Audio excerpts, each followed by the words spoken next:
அனைவருக்கும் வணக்கம். கொஞ்சம் பர்சனல் வேலைகள் இருந்ததால வீடியோஸ் போட முடியல. சில பேர் எப்போ அடுத்த எபிசோட்ஸ்ன்னு கேட்டுட்டே இருந்தீங்க. உங்கள் எதிர்பார்ப்புக்கு மிக்க நன்றி. அதிகம் பகிர்ந்து அதிகம் சப்போர்ட் பண்ணா இன்னும் ஆர்வமா களத்துல இறங்கலாம். சேனல் சப்ஸ்கிரைப் பண்ணி சப்போர்ட் பண்ணுங்க. ஓகே, நம்ம கதைக்குள்ள போகலாம். நாம் கேட்டுக்கொண்டிருப்பது பரகேசரி ஆதித்ய கரிகாலன் பாகம் 1 உத்தமசீலியார் காம்பம் அத்தியாயம் 41 காலச்சுழற்சி. பாண்டிய பேரரசின் அந்த உன்னத தியாகத்திற்கு பின் 4 வசந்தங்கள் ஓடி மறைந்தன. காலச்சக்கரம் சுழலச் சுழல மதுரையின் வீதிகளில் ஸ்ரீவல்லபனின் புகழ் ஓங்கி நின்றது. ஆனால் அரண்மனையின் அந்தப்புற மாடங்களில் செண்பகமித்ராவின் வாழ்வு ஒரு தவக்காலத்தைப் போலவே நகர்ந்தது. 4 ஆண்டுகள், சரியாகச் சொல்வதானால் 1460 நாட்கள். காலத்தின் நதியில் எத்தனையோ மாற்றங்கள். ஸ்ரீவல்லபன் தென்திசை நாடுகளை தன் குடைக்கு கீழ் கொணர்ந்து பாண்டிய கொடியை பறக்கவிட்டான். வைகை ஆற்றில் பல வெள்ளங்கள் வந்து போயின. ஆனால் செண்பகாவின் அறையில் மட்டும் காலம் உறைந்து போயிருந்தது. செண்பகாவின் மனநிலை ஒரு மௌனத் தவம் போல வளர்ந்திருந்தது. வீரநாராயணன் சென்ற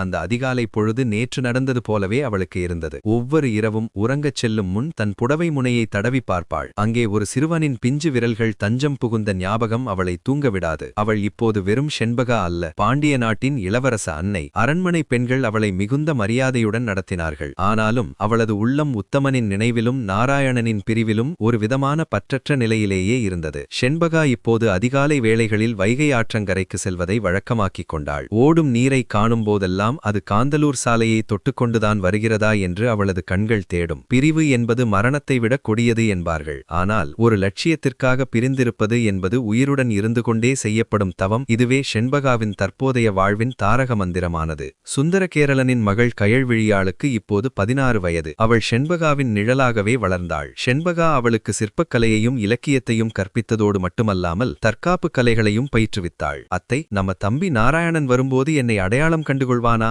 அவன் பெரிய வீரனாக வருவான் என்று நீங்கள் சொல்வீர்களே, அப்படியானால் அவன் என்னை மறந்து விடுவானா என்று கயழ்விழியாள் கேட்கும்போதெல்லாம் செண்பகாவின் முகத்தில் ஒரு மெல்லிய புன்னகை அரும்பும். வீரர்கள் எதையும் மறக்க மாட்டார்கள் கயள், குறிப்பாக அவர்களை நேசிப்பவர்களை ஒருபோதும் மறக்க மாட்டார்கள் என்பாள் செண்பகா. மதுரை இப்போது ஒரு பெரும் போருக்கு தன்னை ஆயத்தப்படுத்திக் கொண்டிருந்தது. 500 வீரர்களுடன் அரண்மனையை விட்டு வெளியேறிய உத்தமன் எப்போது மதுரையை தாக்குவான் என்பது தெரியாது. ஸ்ரீவல்லபனின் அதிகாரப்பூர்வ வாரிசு பிரகடனம், யாரையும் மணந்து கொள்ளாத பிரம்மச்சரியம் ஆகியவை அண்டை நாட்டு மன்னர்களுக்கு ஒருவிதமான அச்சத்தை தந்திருந்தது. தியாகத்தால் கட்டப்பட்ட ஒரு பேரரசு வாளால் கட்டப்பட்ட அரசை விட வலிமையானது என்பதை உலகம் உணரத் தொடங்கியிருந்தது. ஒரு மாலை பொழுதில் போர் பயிற்சி முடிந்து வந்த ஸ்ரீவல்லபன் செண்பகாவை சந்திக்க வந்தான். அவனது கண்களில் ஒரு புதிய செய்தி மின்னியது. செண்பகா, காண்டலூர் சாலையிலிருந்து ஒற்றர்கள் வந்திருக்கிறார்கள். நம் நாராயணனை பற்றி செய்தி வந்திருக்கிறது என்றான் ஸ்ரீவல்லபன். செண்பகா கையில் வைத்திருந்த நூற்பு கருவி அப்படியே நின்றது. அரசே, அவன் எப்படி இருக்கிறான்? என் மகன் நலம்தானே? ஸ்ரீவல்லபன் புன்னகைத்தான். நலம் மட்டுமல்ல, அவன் இப்போது சாலையின் சிறந்த வில்வீரனாக திகழ்கிறான். ஆச்சாரியர்களே வியக்கும் வண்ணம் அவன் போர்க்கலைகளில் தேர்ச்சி பெற்றுவிட்டான். இதோ உனக்காக அவன் இதை கொடுத்தான் என்ற கையை நீட்ட,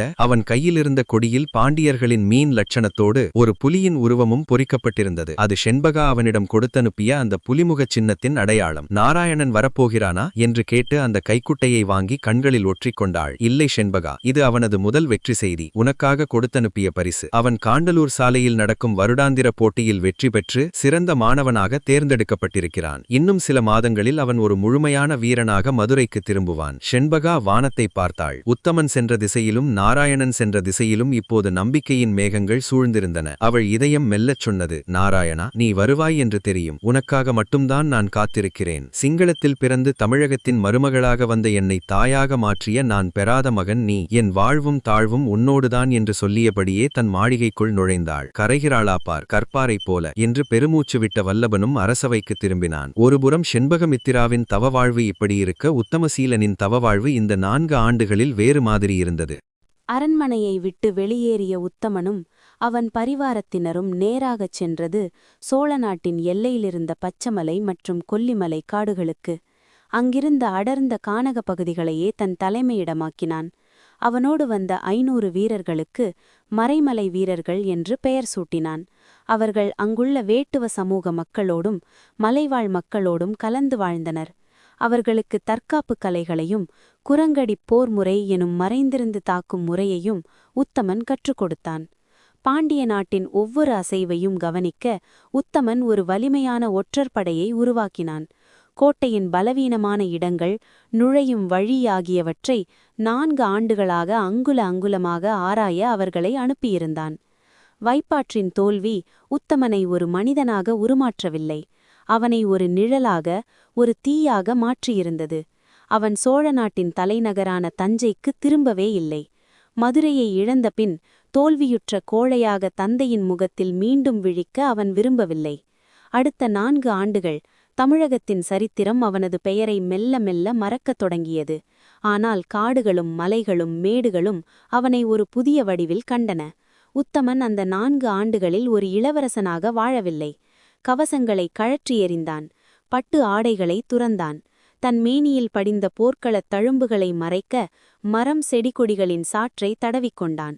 சோழ நாட்டின் தெற்கு எல்லை காடுகளிலும் மேற்கு தொடர்ச்சி மலையின் அடர் வனங்களிலும் அவன் அலைந்து திரிந்தான். அவன் தங்கியிருந்தது குகைகளிலும் மரத்தடிகளிலும்தான். களைத்து போகும்போதெல்லாம் வைப்பாற்றின் மணலில் அவன் சிந்திய இரத்தம் அவனது கண்களில் தோன்றி அவனை மீண்டும் எழச் செய்யும். தோல்வி என்பது முடிவல்ல, அது நாளைய விடியலின் ஆரம்பம் என்று அவன் காடுகளின் மௌனத்தில் கற்றுக்கொண்டான். உத்தமன் தன் தந்தை பராந்தகரையோ மற்ற உறவினர்களையோ ஒருபோதும் விரும்பியதில்லை. ஆனால் அவனது அண்ணன் அரிஞ்சயனின் பேரனான சிறுவன் ஆதித்த கரிகாலனை மட்டும் அவ்வப்போது சென்று இரகசியமாக சந்திப்பான். கரிகாலன் அப்போதுதான் 5 வயது பாலகனாக வளர்ந்து கொண்டிருந்தான். தஞ்சைக்கு அருகிலுள்ள ஒரு அடர்ந்த காட்டில் நிலவொளி படர்ந்த ஒரு நள்ளிரவில் கரிகாலன் தன் சிறியதாத்தனை சந்திக்க வந்தான். அவனுக்கு தெரியும் எப்போது உத்தமன் அங்கே வருவான் என்பது. சுந்தர சோழனின் மனைவி வானதியும் அவர்கள் சந்திப்பை தடுப்பதில்லை. அவள் தள்ளி நின்று கொள்வாள். மாமா நலமா என்று கேட்டால் உத்தமன் ஒரு வெற்று புன்னகையை மட்டும் பதிலாக அளித்துவிட்டு கரிகாலனை கொஞ்ச ஆரம்பித்து விடுவான். விதவிதமான கனிகளும் தேனும் கிழங்கு வகைகளும் அவன் வரும்போது அளிக்கும் தின்பண்டங்களாக இருக்கும். அவற்றை குறித்தபடியே கரிகாலன் தனக்கு சொல்லிக் கொடுக்கப்பட்ட கேள்விகளை மழலை மொழியில் கேட்க ஆரம்பிப்பான். தாத்தா, ஏன் இப்படி ஒரு நாடோடியைப் போல வாழ்கிறீர்கள்? தந்தையும் கொள்ளு தாத்தாவும் உங்களை எண்ணி வருந்துகிறார்கள். பாட்டி அனுபமா உங்களை தேடாத நாளே இல்லை என்பான் கரிகாலன். உத்தமன் புன்னகைத்தான். அந்த புன்னகையில் வலி இருந்தது. கரிகாலா, தோற்ற ஒருவனுக்கு தஞ்சையின் மாளிகையில் இடமில்லை. நான் அங்கே வந்தால் அது என் தோல்வியின் அடையாளமாகத்தான் இருக்கும். ஆனால் இங்கிருக்கிறேன் பார், இந்த காடும் காற்றும் எனக்கு புதிய பாடங்களை கற்பிக்கின்றன. ஒரு வீரன் அரியணையில் இருப்பதை விட நிலத்தில் இருக்கும்போதுதான் நிலத்தின் வலியை உணர்வான். கரிகாலன் தன் கையிலிருந்த சிறிய மரவாளை உத்தமனிடம் காட்டினான். தாத்தா, நான் இப்போது பாண்டியர்களுடன் போரிட தயாராக இருக்கிறேன். நீங்கள் தலைமை தாங்குங்கள். நாம் மதுரையை மீட்டு வருவோம் என்று உத்தமன் கரிகாலனின் தோளை தட்டினான். உன் மழலை துடிப்பு எனக்கு பிடித்திருக்கிறது கரிகாலா. ஆனால் வேகம் மட்டும் போதாது, விவேகம் வேண்டும். நான் அன்று காதலை காக்கப் போய் வீரத்தை இழந்தேன். பின்பு வீரத்தை நிலைநாட்டப் போய் விவேகத்தை இழந்தேன். இப்போதுதான் நான் அந்த 2ஐயும் சேர்த்து தைத்து கொண்டிருக்கிறேன். நேரம் வரும். அன்று மதுரை மாளிகையில் மீண்டும் சோழர்களின் புலிக்கொடி பறக்கும். அன்று நான் உன் பக்கத்தில் இருப்பேன். நீ என் மடியில் இருப்பாய். பராந்தக சோழருக்கு தன் மகன் உயிரோடு இருப்பது தெரியும். அவன் கரிகாலனை சந்திப்பதும் அவருக்கு தெரியும். ஆனால் அவர் அவனை வலுக்கட்டாயமாக அழைக்கவில்லை. தன் காயங்களை அவனே ஆற்றிக் கொள்ளட்டும். ஒரு பேரரசன் என்பவன் நெருப்பில் வெந்து வரும்போதுதான் வைரம் போல ஜொலிப்பான் என்று அவர் காத்திருந்தார். உத்தமன் யாரிடமும் செண்பகாவை பற்றி ஒரு வார்த்தை கூட கேட்பதில்லை. ஆனால் அவன் ஒவ்வொரு முறையும் காடுகளில் அலைந்து திரியும் போதும் ஏதோ ஒரு செண்பகப்பூவின் வாசம் அவனை நிலைகுலையச் செய்யும். அப்போதெல்லாம் அவள் அழித்த அந்த குருவா வாளை எடுத்து பார்த்து கொண்டிருப்பான். நான் உனக்கு வேண்டாம் செண்பகா, ஸ்ரீவல்லபனை மணக்கத்தானே வந்தாய், அவனையே மணந்து கொள். நான் உன்னை பிரிந்தது பிரிந்ததாகவே இருக்கட்டும் என்று சொல்லிக் கொள்வான்.